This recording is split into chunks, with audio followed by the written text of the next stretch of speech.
Good morning and God bless. Yeah, Monday. Let us work. Thank you, God, for this glorious life, man. Warning. This transmission will interrogate your autopilot. You might experience sudden guilt for how long you've equated habits with authorship, emotional fatigue from realizing your grind became your God, and system disorientation when you confront the parts of life you've outgrown but still repeat. When you feel this, do not shut down, do not rush to optimize. Sit in the audit. Let's start to breathe a little bit because you are the master of the system or you keep calling your survival discipline. Welcome to Raw for Epoch 2, day 111. System Mastery Audit.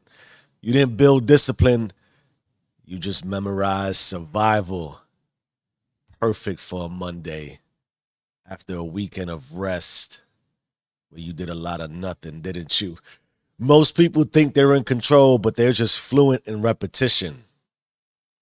So you want to know if you're running the system or being run by it? Then audit this. This is our concept overview. We need to kill that autopilot.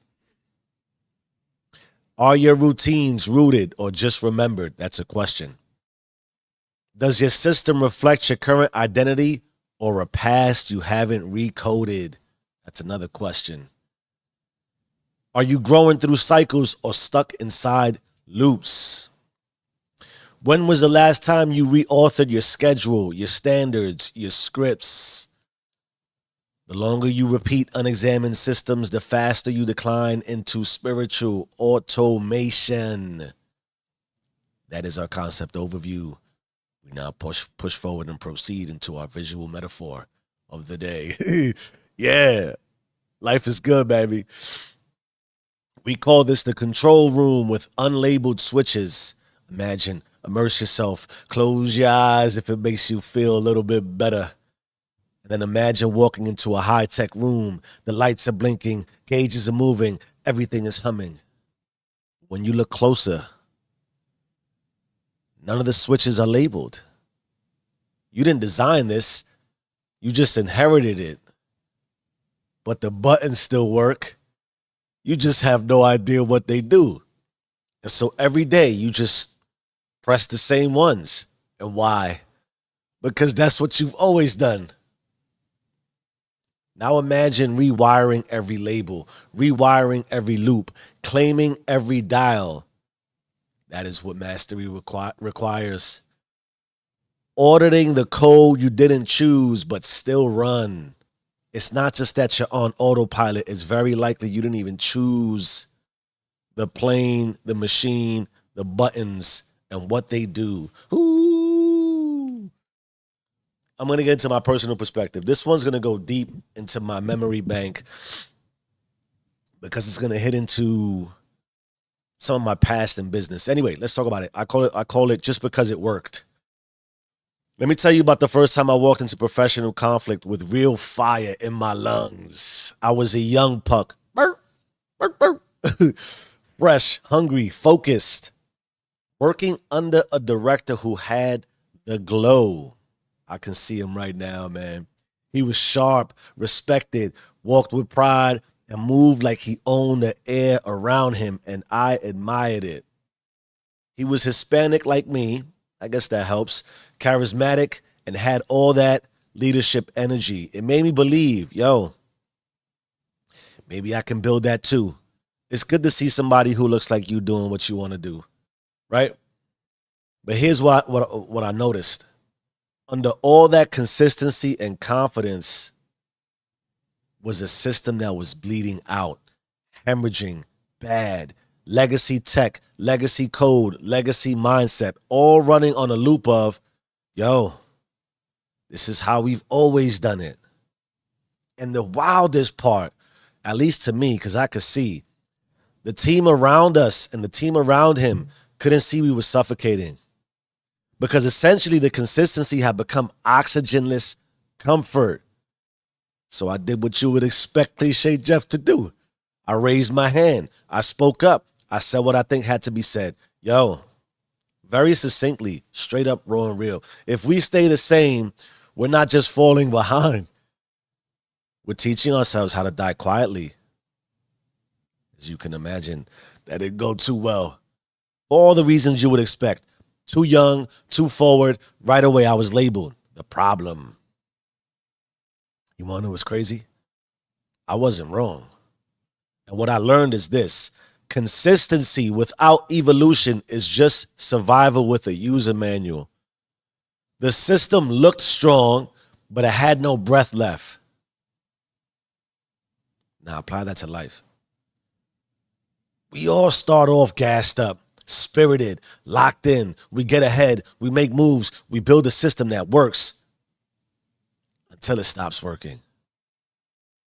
But instead of auditing it, instead of making changes, we hug it tighter.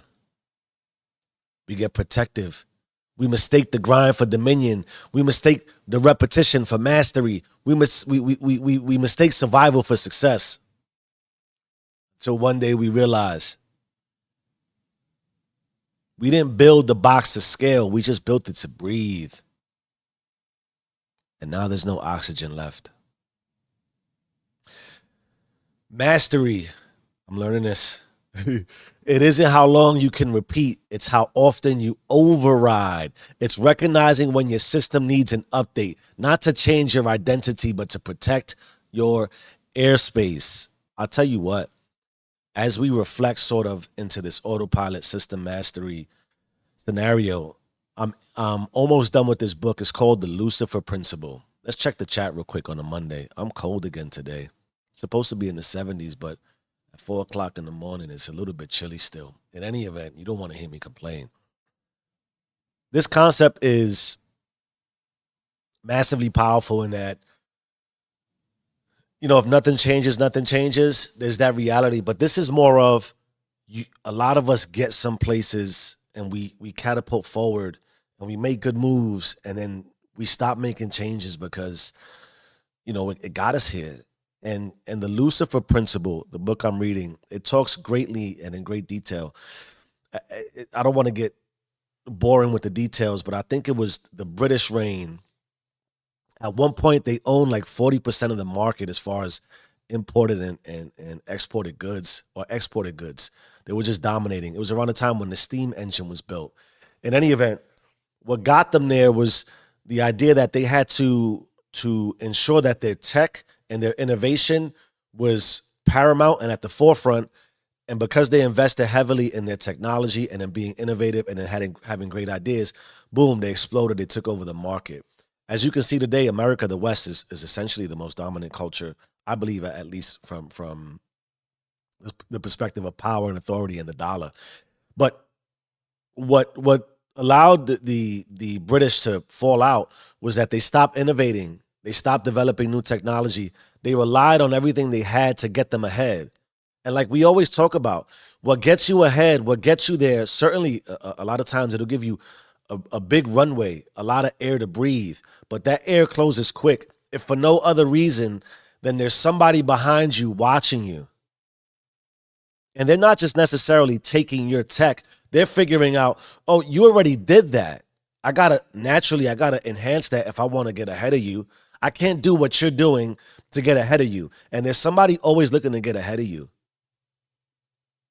And in this way, it's not so much of an indictment or a negative towards the reality that someone's looking to get ahead. It's that the world has to proceed and push forward. We talk about this every day, right? Now, instinctively in creatures, in animals, I think they were talking about, I think a gorilla family or an ape family, when the pecking order, essentially the highest, most dominant ape would rise to the forefront. There's always a pecking order. There's always a hierarchy. Somebody's always ahead. As that person starts to age out, they lose some of their power, their strength, and their authority. That's natural. Guess what's happening? There's a young, frenetic, energetic, hyped up, full of testosterone youngin looking to take the lead. And sometimes it's just overwhelmed through might. Somebody is just going to be stronger because somebody behind you, like I'm in my 40s right now, right? There's a 20-year-old somewhere, just Superman style. They're still in that early age. They're full of everything, who is massively dedicated and driven. Maybe doesn't have the wisdom. I can leverage that. At least I think they don't. But there's always somebody behind. So essentially, in that way, there's a pecking order of life. There's a hierarchy to life. There's a reality that somebody is innovating right now. I'm not the only one up at 4:11 a.m. right now on a Monday. There's somebody else who got up at 3. I can't forget that. There's a level of humility that comes in that too.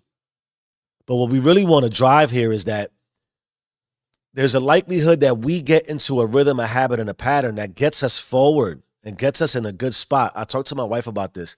We were talking the other day about where we are with finances, where we are with our future, how we want to invest, etc.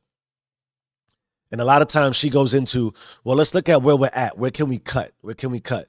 Right? And I'm with that. Like, you want, if we're spending in a way, or we're investing in a way that doesn't make sense, you want to cut that investment. But there's also this reality. I don't like to just immediately go into what can we cut. I look at how do we get more. Don't tell me about, oh, well, we're stretching our dollar to this area. All right, then if our dollar is stretched, then I want more dollars. I don't want to stop where I'm at and say, oh, I have this great lifestyle. Let me try to fit other things. Nothing else fits. You get what I'm trying to say? So when nothing fits, you got to go stretch and get more. How do you stretch and go get more? You got to do something to earn more. Where I was at when I moved 7 years ago, and where I'm at now, I'm pretty much, my lifestyle has doubled in the sense of the type of investments, the type of thought process, where we're trying to go. Like, thinking about where we're going to be in 20 years and how the level of effort we may or may not want to put into the everyday grind of 9 to 5, right? As you age out, to me, it's not, oh, let's maximize what we already have and be cautious and conscious of not taking risks. No, I'm like, yo, we got to take more risks right now. That's why I'm here. That's part of the reason why I believe in this mic and what I do.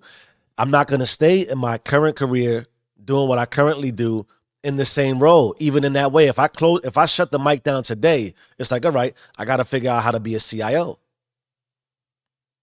Maybe I start a small business. There's so many things. I don't just stay where I'm at. If I've catapulted forward, but the minute I stop, the minute I stay in the same routine, nothing else will accrue. Right? So if you're making $100,000 a year right now, you got to understand that, right? I'm sure we can relate. In 5 years, that 100,000 is not going to stretch the way it stretches right now. Now, if you were making $50,000 yesterday and you got to bump to $100,000 today, you doubled your lifestyle. That's great. That gap will close real quick. It's the same thing with my boss I talked about. We were ahead in a lot of ways. You implement new technology. You get ahead of the stack. You get fat. You rest on what you've already accomplished, and it bypasses you. That's how you get into autopilot. But we've always done it this way. And if you keep doing it that way, then you only get what you got right now. It's how the economies shift, go up and down. It's how other powers get into power. It's how, everything moves. So it's not just that nothing changes if nothing changes in a way that's detrimental, as if everything's all negative. It's just that if you only do what you're doing right now, you only keep getting what you already got. And eventually what you already got, and maybe, again, you got to baseline that. If you want to stay right here and you never want to move from here, then there's nothing you really need to do except for to be content, not complacent, content. I'm at peace. I'm at full peace. Why? I've maximized everything I'm about right now. And I'll get to that point in my life, I think, at some point, maybe. I don't know. I don't know if I might be 80, still trying to grind it out, still trying to get more. I don't know. I can't see myself stopping, but I can also see myself to say, okay, I see that there's a level I'm trying to reach. And I know that if I'm not at that level, what I got to do, I got to stretch. I don't restrict my dollar. I try to stretch my dollar. I don't restrict my body. I try to stretch my body. I don't restrict my mind. I try to stretch my mind. I don't restrict my spirit. I try to stretch my spirit. I was reading also yesterday. Man, I'm gonna get this wrong. It's a Kabbalist book, deep book, deep book, and I like it because the Kabbalists, they align things very logically and by numbers. And I'm a numbers kind of person. I like that. 1+1 is always going to equal 2, unless you heard me speak yesterday about 1+1 equals 3. In any event, they talk about spirit and they talk about consciousness and they talk about God and the creator, and how, depending on how deep you want to go with your level of consciousness, you almost submit yourself in depth, right? So we see depth, and we start to kind of bring ourselves down. And that's great, because you want to humble yourself. And they almost talk about, you almost want to bow down. And it's interesting, because without even like intentionally doing it, or at least I didn't strategically design this, as I've been meditating, I use a wall. I go up against my wall. Sometimes my back hurts. People might want to say that that's not standard. You should, whatever. That's not me. In any event, I bow down almost instinctively, and then I raise myself up. I do that a couple of times when I pray and I meditate. And what the Kabbalists say is you bow down, you lower yourself, you lower your depth. Why? Because then you're stretching your height to the infinite, to the creator. God is infinite, right? Or whatever you call it. So imagine that you lower yourself as much as you can. You bring yourself all the way down, and you keep bringing yourself down, and you keep bringing yourself down. Why? Because that's the higher you can stretch. And in that way, the more you look up, it's infinite. There is no limit. I'm talking like you want to stretch to the heavens. Where's heaven? You don't know where heaven's at. Why would you put a limit on heaven? In that way, why would you put a limit on your finances right now? Who told you got to put a limit on your finance? Maybe you got to get a second job. There was a point in time where I was like, if I got to go work at Starbucks for a second job, and I rationalized, I'm like, damn, that's only like $12, $13. Maybe it's $15. I don't even know what minimum wage is. But why would I want to put in an additional 8 hours on the weekend to get $15 an hour? I'd rather be on the mic, right? Because the earning potential naturally here is much greater. But my point is, why would you want to limit your dollar? If I'm making X today and I keep making X tomorrow, and I don't want to go off 3% every year, 3-4% for cost of living, right? Inflation's higher than that on the regular. Same thing with my relationship with my wife. Like, we're going to be married. Now we're going to commit, and I think about the commitment, and I committed to life to stay the same. We're going to repeat the same day over and over and over as a married couple till we die. That's just boring. Why would you do that? So in that way, I'm not limiting my money. I'm not limiting my marriage, my children. Why would I limit my relationship with them? This is why I'm very particular about friends. You're not going to keep talking to me about the same things you talk to me every day. I believe also, if you can't talk money, don't talk money. No. If we can't talk money, we're not really friends. I had this conversation yesterday with my wife too. There's certain people who I've cut off, not because they're right or wrong. For me, I eliminate the emotion or the judgment and the condemnation. It's just that I speak a certain way. I have a certain energy and essence and vibe and frequency. And if I can't speak in pure, unadulterated love, and I feel like you're judging me, or I feel like there's a restriction, then we can't talk. What are we talking about? It's fake. How is that real? If you're judging me and I can't share everything I want to share as high as I want to share it, and it can't be reciprocal, that I can't just listen, be quiet, and indulge in all the love that you have to say about yourself and your life, that's not a real relationship to me. That's fake. Because then I got to be, I don't want to have to be strategic about what I say and what I not say. If I have to dilute my experience with you, that's not a real relationship. That's why it's so important that I work on and I didn't always do this. My wife and I have come a long way. She's my absolute best friend. I love her to death. I've done things, and it's because, you can reflect and you say, I've done things to not be correct in the way that now I align my virtuousness. And it's just as simple as sometimes not being my wife's best friend.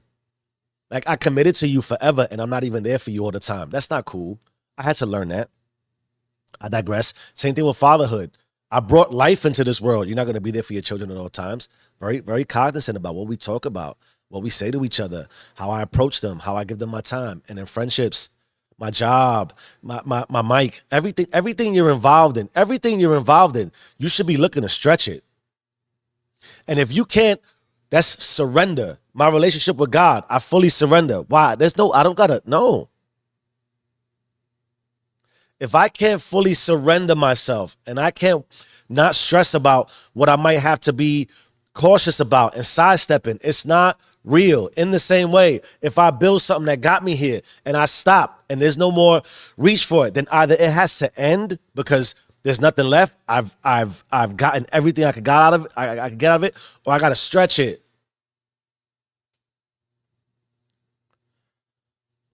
The system, it needs an update. There's always another code. There's always another level. That's why I believe so deeply in root, right? I said it already when we talked about the Kabbalists. I feel like as I'm raising myself, I'm lowering myself. Why? I want more space. I don't want no limits. I told you about how I pray recently. Remove all barriers, barricades, blocks, restrictions. There's no limit. And I'm finite. I want access to the infinite. There's only one way to do that. Every time I make a move and I win, I'm like, cool, I won. Next. Yeah, I bask in the ambiance a little bit. The ambience. Yeah, I want to like, yeah, cool. But I also reflect to say, what got me here? There's some things too that got you with it. And that's the last thing I do before we get into the black book. God bless you. Happy Monday, right? Monday grind. Something got you to where you are. And before you got all in your feelings and it became a little bit stale, you were hyped about where you were at. Think about that. That's why reflection is important. They talk about too how to train the mind in reflecting on the past. The past is wisdom. The past is inclusive of memory. Memory actually is consciousness without thought and word. Why? It's just a memory. We assign thoughts to it. We contextualize it and put words to it. But there's something in there. It's called wisdom. So if you could go back and reflect to the wisdom of the past that got you to where you got to, at one point you like, yo, you were hyped. Even though that I've been in the tiniest apartments, the tiniest, smallest little apartments where you could barely breathe. When I first got it, when my wife and I first got our apartment, we were living upstairs with my mother-in-law. We rented the downstairs apartment. The landlord was moving out. It was a house. Before he moved out, we had access to the backyard to the top. We would walk down when we knew that they left, and we would peek through the back of the window to this small little, tiny little apartment. And we couldn't wait to get in there. We couldn't wait. We had our daughter there. It's a beautiful thing. A couple years later, we were like, yo, we got to get out. Is it wrong? No, but we stretched it. But the point to what I'm trying to say, go back to when you first got in. Go back to when you just start, you stuck with your business. Go back to when you first started the business. You're stuck in your job. Go back to when you first got that job, when you first got that paycheck. Why? What got you there to that level of sort of an optimized state of love and appreciation and gratitude? Thank you, God, I'm alive. You got to get back to that. If for nothing else, to realize I lost it, how do I get it back? Maybe you got to make a big move. You got to stretch. You need to update. That's why we look in the mirror. Look at your body. Look at your mind. Look at your spirit. Look at yourself. You need an update. 424. Let me check the Chizat. I got 2 instances of OBS running here. That's not good. Where you at on a Monday? God bless you. Ooh, but we getting into our black book. Consistency is not control. Systems are built to serve vision, not sedate fear. Here's the first entry. Discipline without audit becomes addiction. Ooh, you're addicted. You're addicted to yourself. What was once strategy becomes sedative. Just because it worked doesn't mean it serves. It served its purpose already.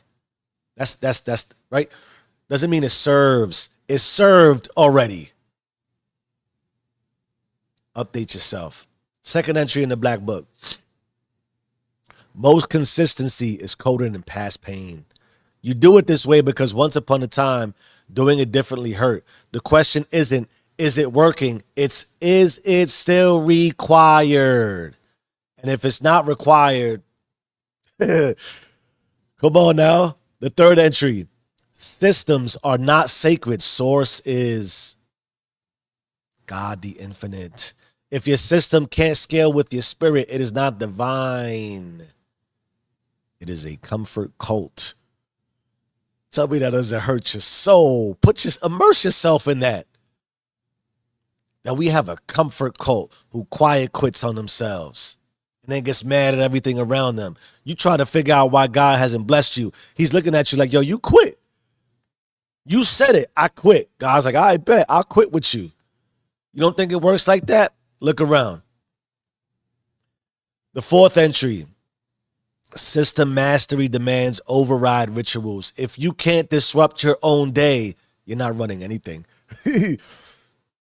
System masters practice micro audits, pause, observe, recode every day without apology. Micro audits. There comes a time when you look at the big picture, you look at your finances, you look at your relationships, you look at your environment, you look at your job, you look at your situation in the whole. You zoom out and then you get real tight and you zoom in and you start watching everything. That's why, man,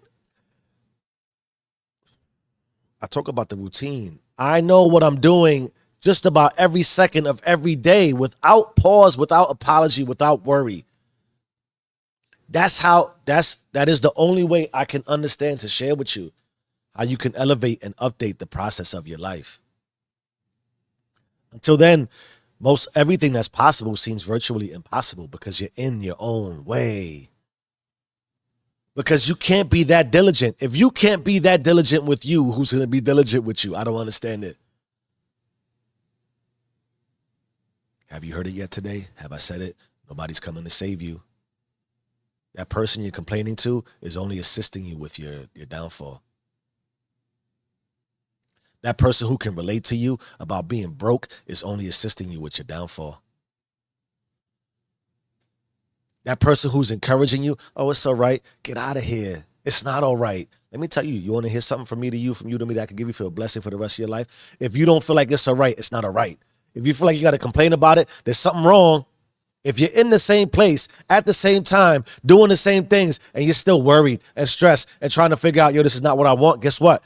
There's something wrong because you've decided it's wrong. You've just now decided it's not wrong enough. So you accept it. Why do you think we talk about it every day? If you're going to accept something, accept the pain of growth. There is no growth without pain. There is no growth without stress. You can't stretch. You ever just stretch your body? I hate stretching. Stretch your hamstrings out. Try to touch your toes. Tell me how it feels. It hurts. Why does it hurt? It hurts to stretch. It hurts to go to your boss and say, yo, I haven't gotten a promotion in 10 years. What the fuck? And before you realize it, you got a new boss after a new boss after a new boss, and it's like you're restarting anyway. It hurts to go to God and be like, yo, I haven't quite been faithful. That hurts. I talked about the other day. It hurts to reflect on your past, not just about what has been done to you, but what you have done. Likely by what you have not done. Think about all the days, all the moments, all the seconds, minutes, and hours of what you have not done. Think about that for a while. Pray on that for 5 minutes. See how much that really hurts. Before you start complaining about what hasn't happened for you, complain about what you haven't done for you yet. There's consequences. You don't have to believe me. Not everything I say is accurate. Not everything I say is relatable or applies to you, but there are consequences. If you don't audit your system, you'll repeat dead rhythms hoping for divine outcomes. You'll shrink your identity to fit your calendar. You'll call emotional drifts focus. You'll serve routines that no longer serve you. You'll pray for new outcomes while living inside old wiring. Here's the worst of all. you will slowly forget that you're the one who built this in the first place. Is it not your fault yet? We're going to talk about how to take ownership. Are you so delusional that regardless of what's happened, it's somehow not your fault? Let me tell you what I've learned about coming to the realization that it's not you who got you there. When it's not you who did not get you there, then it is not you who can take you out of there. Do you understand what I'm telling you? If you didn't get you there, you can't get yourself to the next place. Isolation. You want to go dark? You want to isolate? You want to cut off everything. How did I get to where I got to? If you want me to share some in-depth wisdom with my significant other, my wife and my children, and my job and my career and how I got here, I ghosted everything. I had to isolate from everything. And it was easy in the beginning because I was already isolated. That downtime, me time, the decompressing. They were already used to me being distant. So I used that distance to shrink the distance. You understand what I'm telling you? I used the distance to shrink the distance. I pulled away to get closer. Why? I got me there. Only I can get me out. I lowered myself. If I'm in hell, I got myself there. How do I get to heaven? I got to bring myself out. If it is not you, then who? Here's how to take ownership. The first thing you want to do is identify the loop that's outlived its purpose. Ask yourself, what part of your system used to help, but now holds you back? The nightly scroll, the delayed prayer, the low rank planning. What did I say earlier? Stop budgeting for the money that you've had in the same place for the past 10 years. Start budgeting for new money. The skills that got you to where you're at right now. You need new skills. What's holding you back? What got you to where you're at that's keeping you there is now holding you back. Now what do? That's the part of the reality I realized too. It was hard to get where you were. You were grateful and gracious, and it took massive energy. But now, like everything else, it's no longer hard. It's no longer difficult. Because why? You've gotten comfortable with it. So now you got time to do what? Delay, and take no risks. Have you not realized it's a risk to stay exactly where you're at? Okay. The second thing you want to do is insert a master override moment. Pick one point in your day and install friction on purpose. I feel like this is so obvious. I worry sometimes that what I'm saying doesn't make any sense. Instead of following your default, redirect, interrupt autopilot, and initiate authorship. I'm going to tell you, I don't know if I feel like I've said this before. I've been waiting to say it. There was one time, I'm getting older, so sometimes when things are too close, I lift my glasses up and I start to look at it. Like that, you ever see like the older people when you were young and you made fun of them that they can't really see, and now you can't see because you're 43 and well, I got glasses, duh, right? In any event, I was reading and I needed a break from reading. My brain started to hurt and I started to scroll. And I had my glasses up like this and I was scrolling, right? And I was scrolling and then my son FaceTimed me. And when he FaceTimed me, I picked up. And when I picked up, I was on video and I was like drooling out the side of my mouth. I was on autopilot. I was doom scrolling and I was stuck. And I saw myself and was like, yo, you're drooling out the side of your mouth, lazy. And I wasn't even doom scrolling that long. I usually set a timer. Look at me trying to make myself feel better about it. But I remember the image of my face, how I looked. Catch yourself drooling out the side of your mouth doing nothing. And then really see how that feels for yourself, yo. Really feel how you're wasting your time. That's how you live in life. I talked about dragging your feet. You're just there with your mouth dropped open, drooling out the side of your mouth doing nothing, getting nothing for your life, getting nothing for your time. You're autopilot like that. You're going to work, you're waking up. That's all you're doing. All right. That image, I'm gonna go back to this video and see what I look like right there. I feel like I'm drooling right now. The third thing you want to do is Rewrite one system rule out loud. If you never say it, you never own it. Redeclare how your system runs. Write it, speak it, live it. I run my system. I remove all blocks, barriers, barricades, no limits. I might be finite, but I have access to the infinite. Let's get into our phone tap. I don't know why I keep doing that, but that's becoming conscious habit. You got the call. Now move like it's recorded. We audit, remix, and re-record. This is your system override edition. Audit. Today, what part of your day feels productive, but hasn't moved you closer to remembrance? For example, you're watching Raw 4, so you wake up at 5 every day. I don't know. But still haven't moved on the thing that matters the most. That's not discipline. That's survival in disguise. Yo, I used to wake up when I first started motivating myself to get up at 4 o'clock in the morning. I told you Cliche Jeff is always on a mission to do something that is a little bit bigger. I thought I was going to be a day trader. I got into the market. I started reading charts. I started getting real cool with how things work. Very low level. And again, I'm a numbers, kind of guy. So the market kind of made sense to me. And so I had this I was YouTube videos. I was into the meme stocks. I was invested. And a lot of good things happened because I started to invest in the market in a way I've never invested before. So that's good. If you can invest, you want to invest. Why not? Why not? It's worth it, in my opinion. In any event, disclaimer, if you lose money because you invested by watching this, that's not my fault. You should have done your research. You should have realized and paid attention a little bit better. Anyway, I started to get up at 4 o'clock because I wanted to hit the pre-market. If you didn't know, the stock market is open at 4 o'clock in the morning. You can start trading. So what I was doing is I was waking up at 4 and laying in my bed on my phone, looking at Webull or looking at Robinhood or looking at my TD Ameritrade account. Yeah, I had 3. It's not that it wasn't productive, but after a while, I was getting up at 4 o'clock in the morning, staring at my phone, looking at the market, not really making moves. So you think it's discipline, but you've convinced yourself to do something that's not really conducive to what you really wanted to do. Thankfully, I audited it. I said, yo, this is kind of silly. This is not really for me. That's when I started to pivot. And I moved into prayer to start my day, right?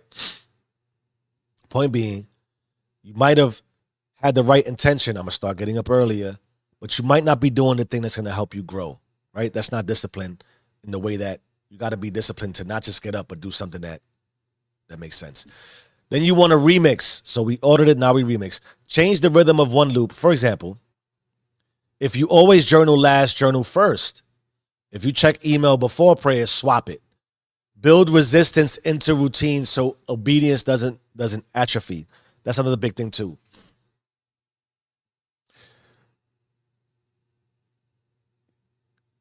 I talked about that. I'm into like every moment and every second of the day. I pretty much know what I'm going to do. I'll give you an example yesterday. I deliberately this weekend, I didn't make my beds. I make my son's bed, my daughter's bed, I make my bed. Now, one of the reasons that I make the bed is because the sheets, the new sheets to put on weren't clean, but I consciously did it. And I swapped, sometimes I swap being disciplined for being undisciplined to remind myself why I like to be disciplined. One of the things I used to do, I told you I used to have 0 days. I no longer I start every day now, every single day with a prayer. But there was a time, and I meditate, there was a time where I would just not do it. And the reason I would not do it was to remind myself why I do it. But it was also what I was realizing. I had the routine, but it atrophies. It loses its power. Like anything else. If you have no money and then you have money, the feeling of having the money goes away because you're used to having the money. I used to make $4 an hour. When I first cracked 6 figures, it was like, oh my God, I've been making 6 figures for so long. There's no big deal. I don't take it for granted. But what do? You want to stretch. You don't want to let it atrophy. You don't want to forget how positive it is, and you don't want to start repeating things for the sake of repeating things because it got there. So sometimes in that way too, you might have the optimal routine. I'll tell you like this. I went from day trading to prayer and meditation to reading to doing cardio. So 4 o'clock, I used to wake up at 4.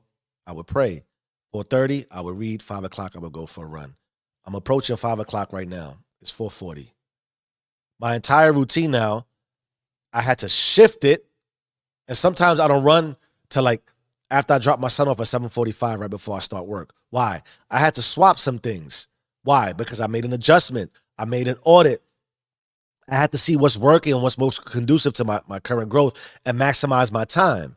And also, I tell you what, running now when it's bright out and there's the sun and there's more birds and I can hear the roosters and I hear the woodpeckers outside, it's different than running in the dark. So I enjoy running in the dark before everybody's out, but that can also become, it atrophies the joy of, oh, it's cool, I'm out here, but for everybody, you kind of get fatigued by it. So now I like to run when everybody's outside. Why? I might even go run on my lunch break. Why? It's a different connection. It's a different vibe. You don't want to just atrophy your routine. Even doing the right things can become very mundane and start losing its effect and its impact. So in that way, you audit and you're like, I'm going to remix this. I still read, but now I read a little later in the day. I still run. I run a little later in the day. I still lift. I might lift a little later in the day. I still have the same baseline fundamentals of what I do, but I change when I do it. That way, I don't go crazy. That's a reality, too. You can go crazy doing this. You don't think I feel like I'm losing my mind at 4:42 in the morning? Of course. And then you're not where you want to be. You don't see it blowing up the way you want to blow up. You don't see the results. Come on, we're human. We're natural. Where are you at? If you're like me and you thought that you would be somewhere and it's not quite exactly what you thought it would be, it hurts. Tell me it doesn't hurt. It hurts. But you got to get over that. Because you got to be less outcome driven on materialism. They talk about that is some of the death of Western culture around the love for life. We're so materially driven. Somebody did a study on people in Harlem, and I grew up very in the South Bronx. Harlem's not too far from me. That they talked about, and I can relate. The and you probably see this, how you look, the jeans, the clothes, the $30,000 millionaires, the welfare and the Section 8. You live in I said this before. I go back to visit my grandparents in the projects. I live in a very affluent community that still some people that most people have two cars.